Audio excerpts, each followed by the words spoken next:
China is one of the 21st century's most consequential nations. It has never been more important to understand how the country is governed and what its leaders and its people actually want and believe. Welcome to Pekingology, the podcast that unpacks China's evolving political system and the trajectory of China's domestic and foreign policy. I'm your host, Henrietta Levin, Senior Fellow with the Freeman Chair in China Studies at CSIS. This is Pekingology. I am very pleased to be joined today by Zoe Liu, a fellow for China Studies at the Council on Foreign Relations and author of a new foreign affairs article called China's Long Economic War: How Beijing Builds Leverage for Indefinite Competition. It is a fantastic piece. When I started reading it, I thought it would be an article on economic security, and Zoe does explore how she is fortifying China's economy for a long contestation with the United States. But the piece is more ambitious than that. It also puts forward a compelling framework for understanding the relative national power held by China and the United States, and I am really excited for Zoe to unpack that framework with us today. So Zoe, thank you so much for coming on the show. Thank you, Henrietta, for having me and for the very generous introduction. I did not intend to write a grand strategy or grand economic strategy piece, but here we are. Yeah, thank you. Well, we like to start all of our conversations with a question about how our guests developed their China expertise. So what did that look like for you? For me, I studied history in college and minored in economics. I grew up in an era when China experienced this rapid transformation literally through my lifetime up until now, from a not developed country to a relatively higher income country compared to when I was little. I'll give you one example. When I was little, I loved Friday, not because, it has any meaning with weekend, but because Friday was the day my mom could cook fish. And then, of course, as I vividly remember, as I entered middle school, that's when we got choices. Mom would ask me, do you want fish today? Do you want fish tomorrow? So the abundancy is a kind of interesting transformation through my life. And as I grow older, I become interested in understanding how China's economic rise mean for China, for Chinese people, and for the rest of the world. Hence, I studied international economics and finance in graduate school. Great. And your piece opens with a very difficult economic moment for China and for the United States, going through the greatest hits of the trade war from 2025. And you present China's approach to the trade war with the second Trump administration as a window into its broader strategic plans. Can you tell us about that? Thank you for putting my writing in a way that actually you reminded me, that's a kind of interesting way to frame it. Thank you. You're like, I did write that, didn't I? So the way I think about it is more taking a step back, because when I wrote the piece, a lot of commentary articles or op-ed was all talking about China is winning the trade war. And it make me wonder, is China actually winning and is America actually losing, as President Trump likes to say, right? So that's sort of like how I started to try to think through some deeper and structural issues. And if we only take the last year as the window to look at, I'd say China's approach compared with the first Trump administration is very difficult. When they were confronted with this new trade war, they have a very well developed playbook. They know what to execute. They obviously know what to expect. But then at the same time, it almost feels like when it comes to tariffs, China's tariff against the United States retaliatory is always slightly lower than the U.S. tariff on China, which for me is a signal that China is maintaining off-ramps. But then at the same time, China also used other non-tariff measures to hit American companies, hit American supply chains where it actually hurt a lot. So from that perspective, I'd say throughout the last year, China showed its readiness to weaponize its supply chain dominance, but then at the same time, it also maintains the strategic flexibility. From that perspective, this gives China at least the flexibility to negotiate, but then at the same time, they have also demonstrated a long-term comparative advantage in terms of supply chain dominance and their ability and readiness and their willingness to weaponize it. And in terms of China's broader objectives, you break them down into short, medium, and long-term goals. And I'm just going to read that part because I think it's important and you said it very well. So you say in the short term, Beijing's priority is securing the concessions on advanced technology needed to accelerate semiconductor development in China and reduce reliance on imports. In the medium term, it aims to deepen technological capacity, diversify export markets, and capture a larger share of value-added exports in global supply chains to reduce U.S. leverage. In the long run, it intends to build an alternative global trading and financial architecture strong enough to strip the United States of its unilateral sanctioning power. And I read that in full because I think it presents a compelling perspective on this perennial question of like, what does China actually want? And what does she actually want? And so I actually wanted to start with a question about the short-term objectives related to China trying to access higher-end U.S. tech to accelerate its indigenization process, because over the past few months, we've actually seen Chinese authorities make it more difficult in some cases for Chinese companies to buy high-end U.S. semiconductors, even as the Trump administration has actually lessened restrictions in some cases on that same tech. So does that mean China has already achieved its short-term objective, or should we see these policies another way? That's a great question. And indeed, if I can take a step back, I have been the piece I wrote is really about what does China or the Communist Party want and how they want to achieve what they want and what is America going to do about it, right? So that's literally what the piece is about. And in the short term, what China want and how it relates to your question, especially thinking that President Xi Jinping or the government, the party seems to warn Chinese tech companies to not being overly reliant on American chips or American technology. I'd say so it's actually a signal it's a realization that China has not reached technological self-sufficiency yet. However, by intentionally reducing their dependency on American or foreign tech, you use scarcity, in a way, it's man-made, right? It's a man-made scarcity to force domestic investment, to force domestic innovation so that eventually now the idea is you make do with whatever you have access to.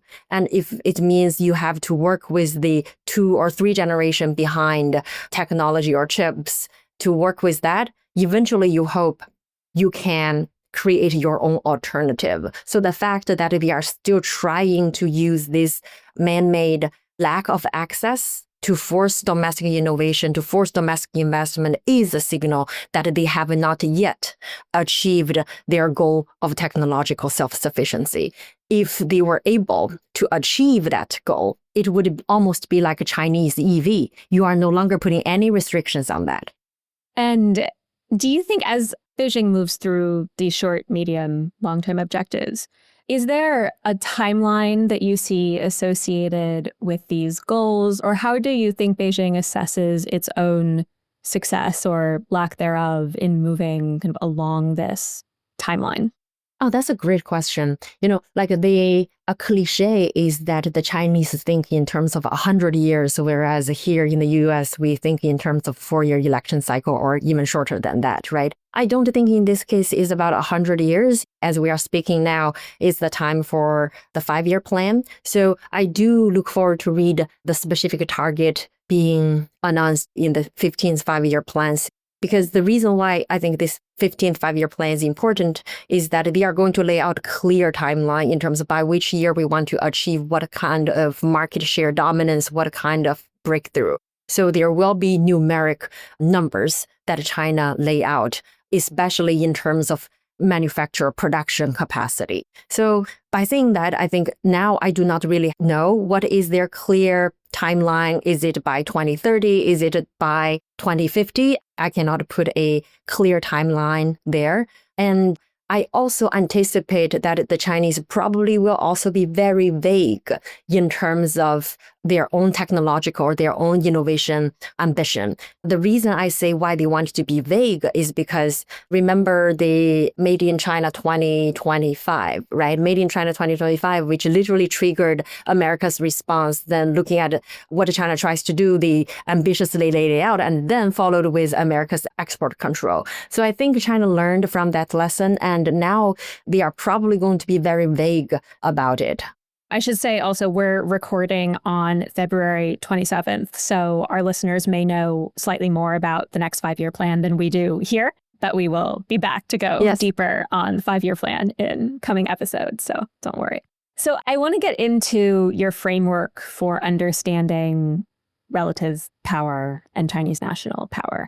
And you point out in the piece that conventional side-by-side comparisons of Chinese and American economic data or military capability are unlikely to provide a clear indication of which side is actually ahead in any meaningful or enduring way. So instead, you opt for a rather novel use of a framework traditionally used by banks and lenders to assess a business's creditworthiness, adapting that framework to bring, I think, a more nuanced understanding of how Chinese power is actually experienced and perceived in the world. And so those 4 parameters are capacity, capital, character, and collateral, which you term, or I guess, quote, the banking industry as terming the 4 Cs. And so now you're going to help us understand what this actually means in a geopolitical context. So let's start with capacity, perhaps the most straightforward to understand or transmute into the world of national power. So what does this mean in geopolitics and for Chinese power when it comes to capacity? So thank you for liking the framework. I mean, I love alliteration of any kind, so I'm here for it. Yeah, I'm a framework person, so I try to use a framework to understand this bilateral relationship because it's literally arguably the world's most important bilateral relationship. It's not just diplomacy, it's not just economics, not just military. It has bothered me for a long time how to have a parsimonious framework to understand this complex relationship. You know, as the trade war demonstrated, China and the United States, they now both have the power to hurt each other. It's hard to say who is winning or who is losing. So, in a way, we are dealing with a lot of complexity and a lot of uncertainties. And I realized that the banking, the finance industry deal with complexity, deal with uncertainty all the time. So that's why I thought of this framework could be useful. I played with it a couple of times, and then I figured maybe this is a way to assess the bilateral relationship. And I did, as you correctly pointed out, I did start with capacity intentionally because capacity, in a lot of ways, it can be quantified. You know, like when we talk with American military or security, hard security people, oftentimes they would point out like China has the world's largest standing army. And we talk with the economic policy people, we talk with industry people, they oftentimes would point out that China has the world's second largest economy, and if you measure it by PVP terms, it's already the world's largest economy. If the renminbi appreciated 30%, China didn't do anything simply by renminbi appreciation, it would already be the world's largest economy. So size matter. And we just lived through a period of very contentious overcapacity discussion, right? You know, you worked in the Biden administration. During that time, a lot of the bilateral economic negotiations really focus on the overcapacity, the idea that China simply produce a lot. So capacity matters. China's rise in a lot of ways rise not just because it's a large country, but because it rises from one of the world's poorest economy into the second largest economy in the world. So from that perspective, it's very easy to imagine China as this gigantic Colosseum giant. And something could appear to be very scary, to be fearful for folks simply because it's huge. But then on the other hand, I also wanted to point out that capacity cut both ways, right? Yes, China is big, China is huge, China has produced a lot, China dominates a lot of industrial supply chains. But enormous capacity poses China a lot of challenges, not just because of the international pushback against China's industrial overcapacity, but it also creates a lot of domestic challenges for China as well in terms of the inefficiency of capital allocation, in terms of fierce domestic involution, which lead to President Xi Jinping himself had to come out and say, well, we have to do this thing called a campaign against involution. So from that perspective, I'd say China's extraordinary, enormous industrial power, in a way, also present China a lot of structural constraint that the longer it delays to address, the more difficult and the more costly for China to continue its current trajectory growth. And you also highlight, in terms of some of the paradox of China's very high levels of productive capacity, that same industrial capacity has in some ways made China dependent on the US, even as it tries to improve its self-sufficiency. So what does that look like? Oh, yeah, exactly. Thank you for pointing that out. I think the narrative is simple, right? Sellers need buyers. And for a long period of time, the United States is the largest consumer of Chinese manufactured good. And now, yes, if you only look at the statistics, one can say, well, because of tariffs, China has direct export from China to the United States is only constituting less than 10% of Chinese direct export. Some people might point to that as this is a huge success for China to reduce its dependence on US market. But that is actually a wrong understanding because direct export to the US might be small.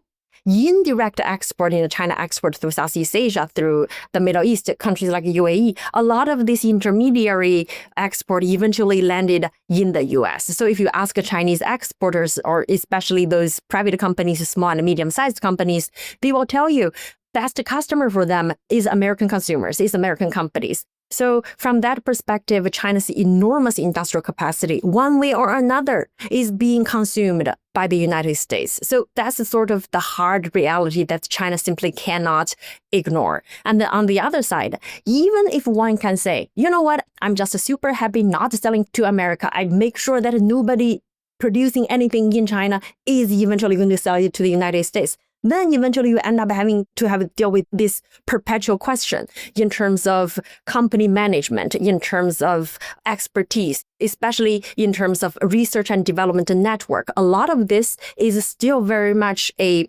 international corporation, and the U.S. leadership in this area is tremendous. A lot of people talk about artificial intelligence or quantum computing, material science, material engineering these days a lot. And interestingly enough, you see a lot of U.S.-trained Chinese scientists. They have decades experience working in U.S. labs, and now a lot of them have returned to China. So how are you going to say this is Chinese self-sufficiency? This is not necessarily Chinese. This is really a international collaborative work. So from that perspective, I'd say eventually, it's very hard to decouple industrial capacity, industrial markets, industrial R&D network. And just to go a little further down this paradox road, you point out in the piece that China can produce almost anything cheaply and at enormous scale, but the more it uses that strength, the faster the world turns against it, because some of the structural trade tensions that you discussed that result from China needing to find markets for these massive waves of industrial overcapacity. Do you think Chinese leaders, in how you see Xi and others engaging with China's industrial capacity, do you think they see that paradox? Do you think they're trying to deal with the challenge? How do you think they view that structural tension in their model of growth? That's an interesting question. I haven't talked with Xi Jinping. I couldn't say. Well, you didn't even prepare for this interview, Zoe. I should have. But I do understand that China has a lot of serious American politics and American economy researchers And they have definitely observed America's use of coercive economic statecraft and how that incentivized other countries to develop alternatives, such as, using dollar and sanctions as an example, right? It incentivized other countries to sort of develop alternatives as a backup. And the reason I mention this is because China actually learned a playbook from America's export control and sanctions. And China didn't have an export control regime up until 2020. And they learned from the United States. And now over the past year, you started to see China use export controls to target American companies or companies who work with American companies, right? So from that perspective, I'd say China understand the dynamic of the more you use coercive power, the more American use coercive power, the more other countries, including China, is going to develop alternative. But probably they have not yet reached to the realization that the more China exercise coercive economic power, the more it introduced other countries to develop alternatives. Take Japan as an example. A decade ago, China restricted rare earth export to Japan because of bilateral relationship tensions, right? And then as a result, Japanese companies developed their own strategic reserves at a company level with the support of Japanese government. And with China's weaponization of its supply chains, especially rare earth materials, gallium, germanium, and those things, you see Western countries, Western governments started to build their own economic security strategy with a heavy focus on critical minerals and critical materials. So from that perspective, perhaps a wake-up call for Chinese policymakers, especially with regard to rare earth material, is that they now realize their dominance in rare earth mineral may be temporary. The moment when the rest build out alternatives, the moment when the rest of the world build up enough recycling facility, and the moment when technology become available so that some other material could replace rare earth, then China's dominance in rare earth material may no longer be relevant. It no longer have the credibility to punish foreigners, foreign companies, or foreign government. So from that perspective, I think we probably learned about economic coercion, and we learned about the timeline, and they learned about they want to use it when it can still have the power or the credibility to hurt, to punish. But to what extent they learned that actually the more you use it, the more you present yourself as a unreliable partner. Hence, the more you also push others away. I'm not sure they are there yet, but they definitely understand there is a timeline, there is an expiration date on their monopoly, and they are going to use it. At least they don't view their capacity as a static form of power. Exactly. Okay, so let's go to C number 2, which is capital. You literally wrote the book on how China uses sovereign funds to execute financial statecraft on a previously unimaginable scale. So I am very excited for you to tell us more about capital as a dimension of Chinese power. So capital is related to capacity in the sense that you build a lot of stuff, you export a lot, and as a result, you accumulate a lot of foreign exchange reserves. So following capacity, I wrote about the importance of capital. And the idea is really about to what extent China can use money to buy friends or shape outcomes internationally to the way that Chinese leaders desire. If we just put some numbers there, China has over $3.3 trillion foreign exchange reserves. At its height is over $4 trillion, but since 2016, it's stabilized around $3.3 trillion. And these foreign exchange reserves give China enormous flexibility to cushion domestic financial challenges, and also gives China the flexibility to support Chinese companies to conduct overseas mergers and acquisitions or to give out loans to fund overseas project.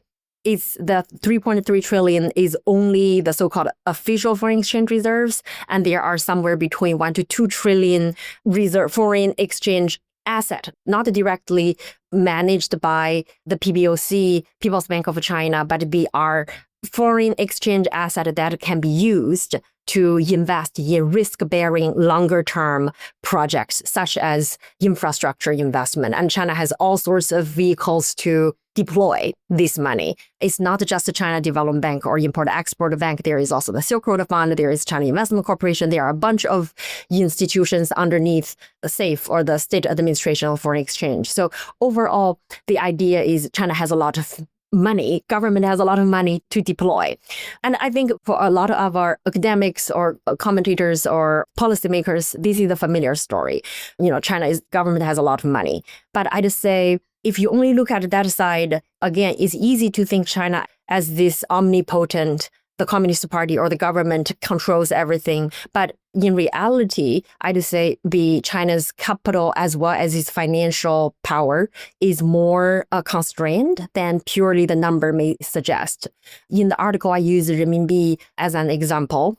Here it's interesting that now as we are recording, a lot of the news headlines in the past years, since 2025, people have been talking about the debasement of the US dollar. People are talking about where is the future of the dollar as if de-dollarization is a reality. And a lot of people are talking about the rise of renminbi and things like that. I myself write things related to de-dollarization and the baseline of any article that I wrote, even if the article, you write for a lot of outlets, Henrietta, you know that very rarely you get to choose your title, right? So even for the articles with my name, the title is about China's attempt to dethrone the US dollar. I never made that argument. I never said China intend to dethrone the US dollar. And this is the part I also wanted to emphasize in this piece, which is, just look at the renminbi. President Xi Jinping himself talked about he wants the renminbi to become a global international currency, but he never talked about having the renminbi to be the dominant currency. Literally, no Chinese official ever talked about the Chinese renminbi replace the US dollar. And this actually is very interesting in the sense that the capacity of China is huge. Right? China is the second largest economy, the largest trading country in the world. It's the largest trading partner for over 120 countries in the world, like just a huge country trade. Okay, but if you think about the currency, it's very minimum. And at its height, if you follow the SWIFT renminbi tracker, at its height is at most up to like 5%. And it's only because of increased trade with Russia after Putin's invasion of Russia and the Russian sanction and all that. And now it has returned back to somewhere between 3% or so. So from that perspective, you compare the role of renminbi in international usage versus the gigantic size of China international trade is minimum. And China has been pushing the broader use of renminbi in international currencies, but the progress has been limited. China has built out a alternative financial infrastructure, the centerpiece of which is CIPS, the cross-border interbank payment system. That alternative system is ready to use. And if you believe the number that a Russian foreign minister said last year, he was saying that the Russian-China trade, 99% of Russian-China trade is conducted by local currencies, meaning renminbi and Russian ruble. So from that perspective, they build alternative as an insurance, as a hedge, not necessarily because they wanted to dethrone the US dollar. And then finally, just to conclude this thought here, even if the government developed this piece of alternative financial infrastructure, if you look at international investors' holding of renminbi denominated asset is still very limited. So from that perspective, yes, the Chinese number, the capacity is huge. It has a lot of foreign exchange reserves. Chinese state-owned bank, ICBC, for example, is among the world's largest bank. But in a lot of ways, financially, China still remains very much dependent on the dollar-based system.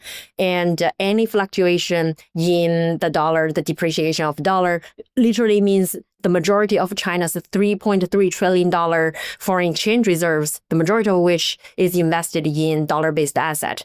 A lot of those are going to be depreciated as well. So this is why I think it's very hard for China to not just dethrone the dollar, but also just to have a clear separation, decouple from the dollar-based system. Yes, they build alternative, but the alternative is as the insurance. You have it, hoping that you will never use it. And if we're trying to grasp something like the totality of China's capital-based power, how much do you think it matters that they can only get so far in mainstreaming use of Chinese currency in the international system? That's a good question.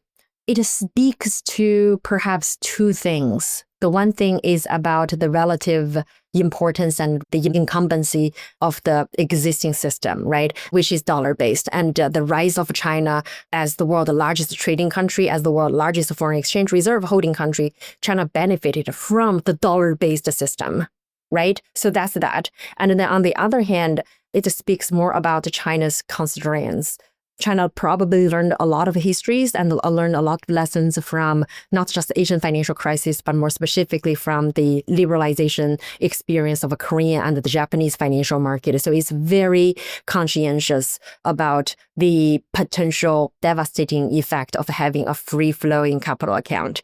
And without removing capital controls, it is going to be very hard to convince international investors that their money can easily go into China, and whenever they want to pull their money out, they can pull it out. With capital control, that cannot be assumed. The default understanding is that you can invest in China with approval, but it's not when you want to pull your money out, especially in times of a crisis, you may not be able to pull your money out. And that is not what international investors want.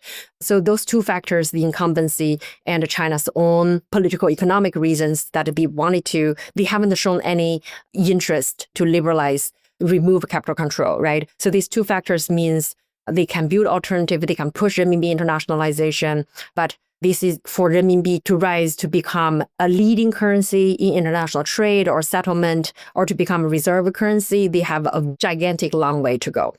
The interesting question there is, I'd say, it's actually related to China's industrial capacity in green or clean energy. And the reason I mention this is that, we tend to talk about dollar dominance or related to this thing called the petro-dollar system, the idea that countries like Saudi Arabia export a lot of oil and then they receive dollar, and then these oil exporting countries, they would invest the dollar they received from oil revenue, invest those in U.S. asset. They buy U.S. product, they buy U.S. jet fighters and things like that. So you complete this petrodollar recycling system, and the central banks also hold dollar reserves.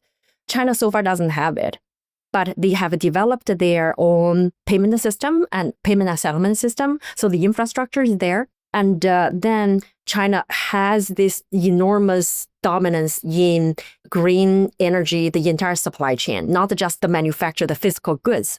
We also control rare earth material, and we also established domestic exchanges that can improve renminbi's international pricing power. So from that perspective, I'd say China probably has a chance to push for renminbi internationalization as the world move more and more into clean energy, because that's where China's industrial capacity dominance lies. That's where the technology is, their expertise, and their control of the physical stuff.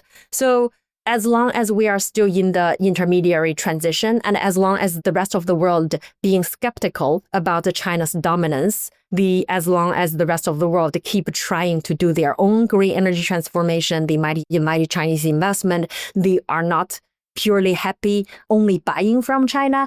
So I think this is sort of like a dynamic period of time. To what extent China can convince foreigners to buy Chinese green tech, green industrial manufactured goods in renminbi, and to what extent foreigners are willing to hold renminbi. So this is the area that I'm watching.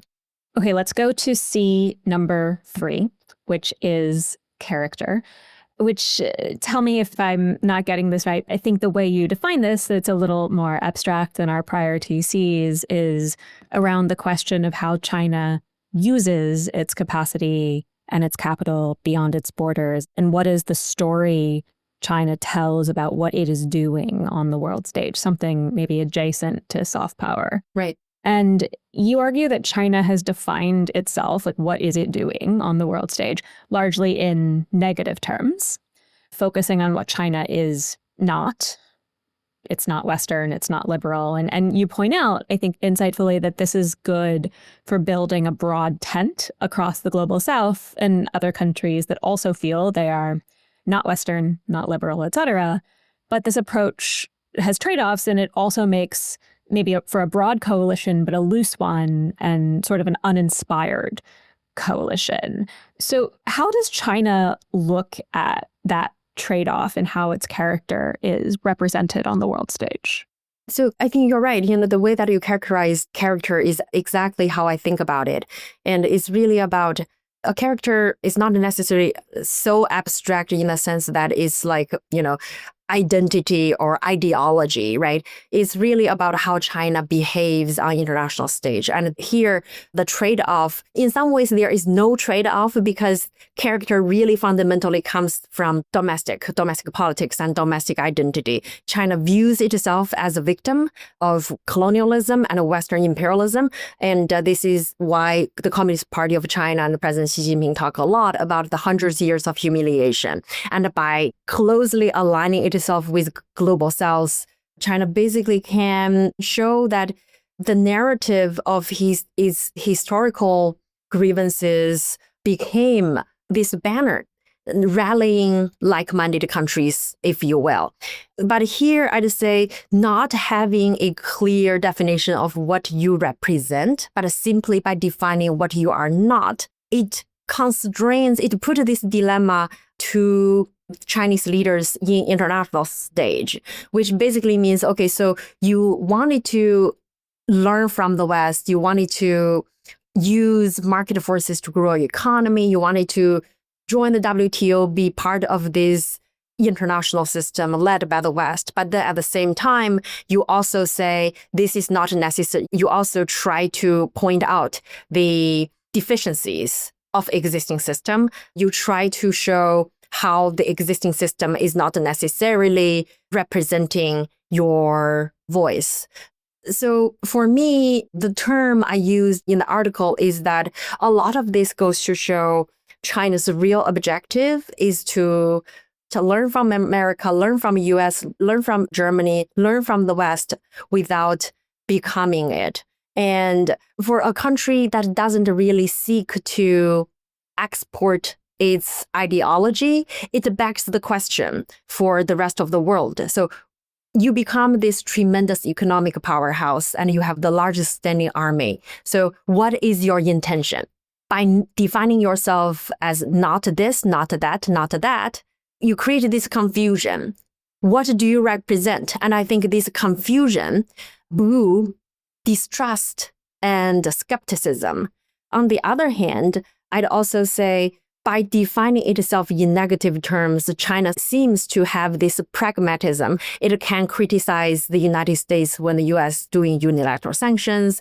As the government say, they never provided direct military support to Russia's war in Ukraine, but nonetheless, they have continued buying Russian oil. They have continued to sell goods to Russia. So it presents this dilemma for China, making it hard to explain itself to international audience. And as a result, you ended up damaging your relationship with others. I think the Russian-Ukraine war and China's leaning, although, again, the government never said they leaned towards either side, but they criticized the U.S. approach and their continuing support in material terms to Russia had damaged their relationship with Europe.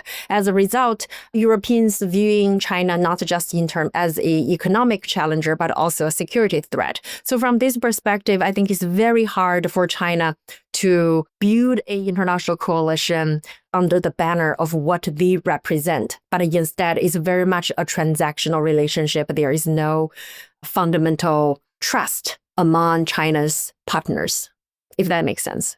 Yeah, and you can sometimes, I think, feel the maybe genuine frustration from Chinese officials that there is this sense, even in corners of the world that, have no appetite for strategic competition, who do want a cooperative relationship with China, there's perhaps still a sense that China's power is somehow not fully legitimate.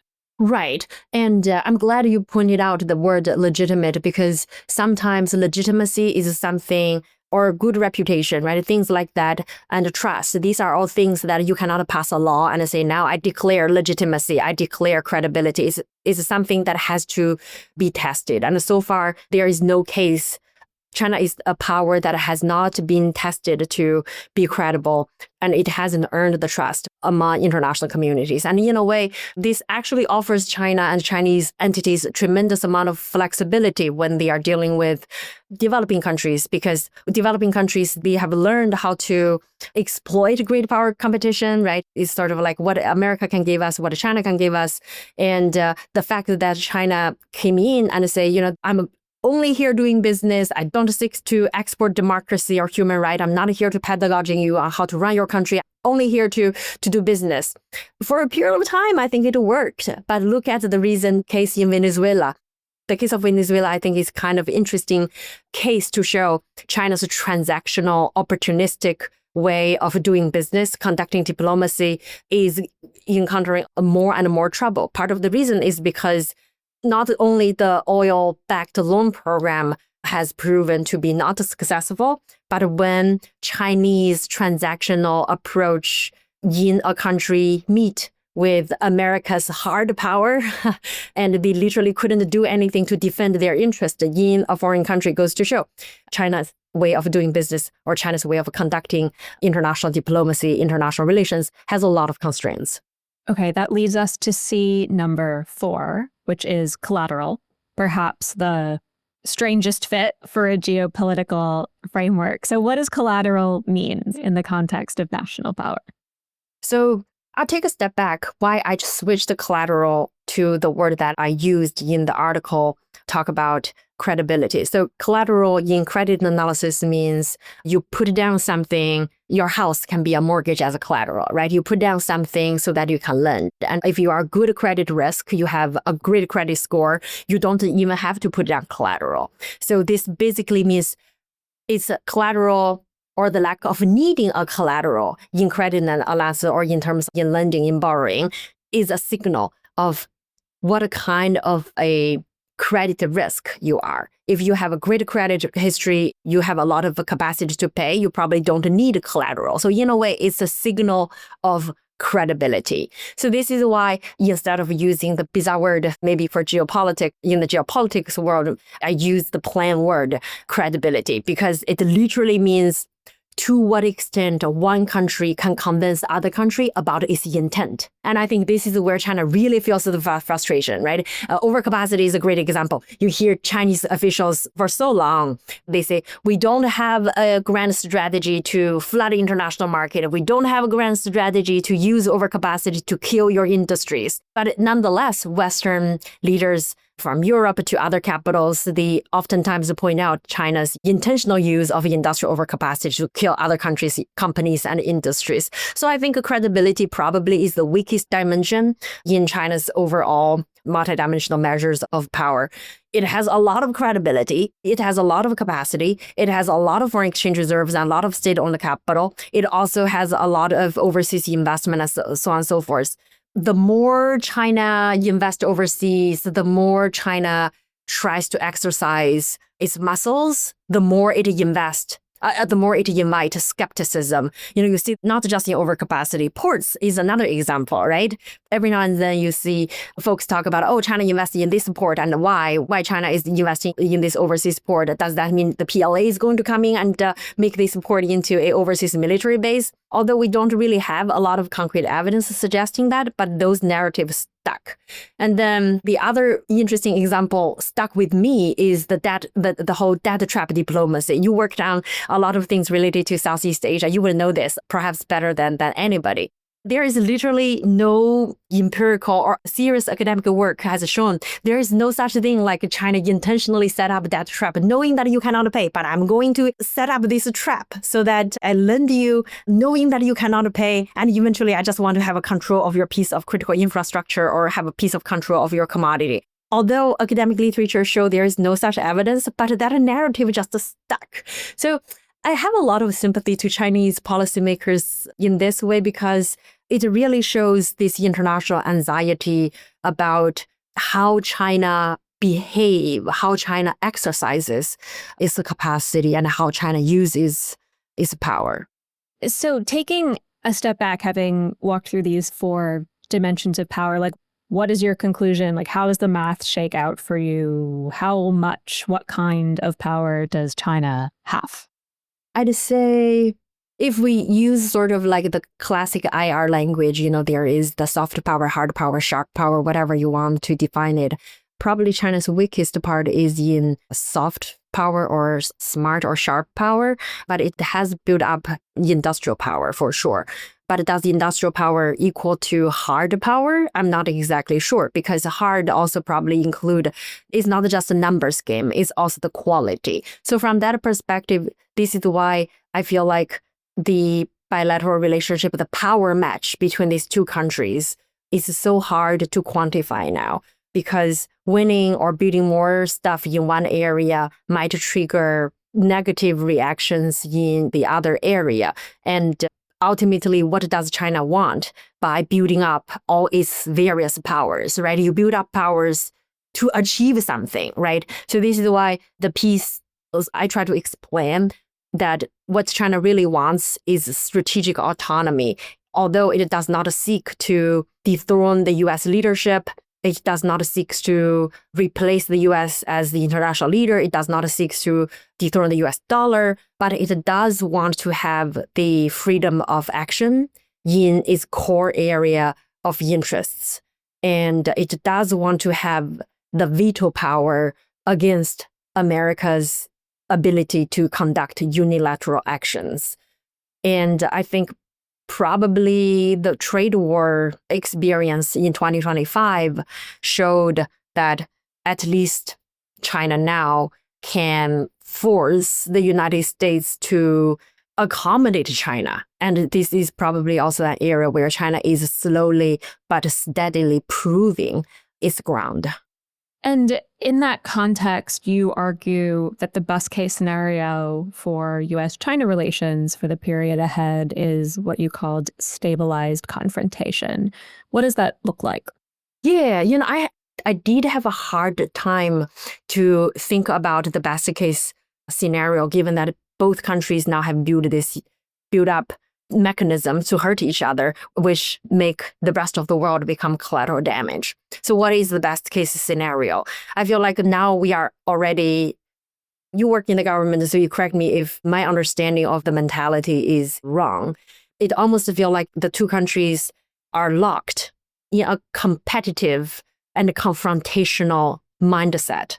It doesn't take, even if President Trump is willing to make a transactional deal, there are structural factors that force the two economies and two political economies into this long-term struggle. And China already settled into this long-term struggle all the way back into 2017, trade war followed by technology, the global tech campaign against the Chinese tech giants, right? So from China's perspective, they have already, at least the mentality is this long-term confrontation with the United States. But I think both countries have smart people, try to manage the relationship carefully to nuclear powers, right? So how to carefully manage this confrontation so that it does not spill over to hard military confrontation or does not escalate into military war. So I think that's how I imagine stabilized confrontation. It is stabilized. It is a confrontation. It is confrontation in multidimensional, in tech, in ideology, in political, in whose model of growth is better, in diplomatic sphere of influence, and so on and so forth. But as long as these two countries are competing and carefully managing the competition in this area so that these confrontations are insulated from direct military confrontation, I think that's the best case scenario. There is no easy way to convince the Chinese, you know what, please just buy our advanced chips. We are not going to constrain our export to you anymore. And please, by the way, don't restrict your rare earth material to us. We are not going to build rare earth refining and process capacity at home because we are so happy to just buy from you. I think we are no longer in that kind of, I'm happy to buy from you, you're happy to buy from me. So this is why I imagine the bilateral relationship is going to be carefully managed by smart and experienced people so that the long-term trajectory is still confrontational, but it's kind of stabilized so that all the confrontations are insulated from a militarized war. I think that's, by 2026 standards, an optimistic note to end on. So we'll wrap there. Zoe, thank you so much for coming on the show. Yeah, thank you for having me, Henrietta. To our listeners, I do hope you'll read Zoe's latest piece in Foreign Affairs. Again, it's called China's Long Economic War. And as always, we'd love to hear what you thought of today's conversations and what issues you'd like to see Pekingology unpack in future episodes. You can send your ideas to pekingology@csis.org. And if you haven't already, please rate, review, and subscribe to the show. We will be back in your feed soon.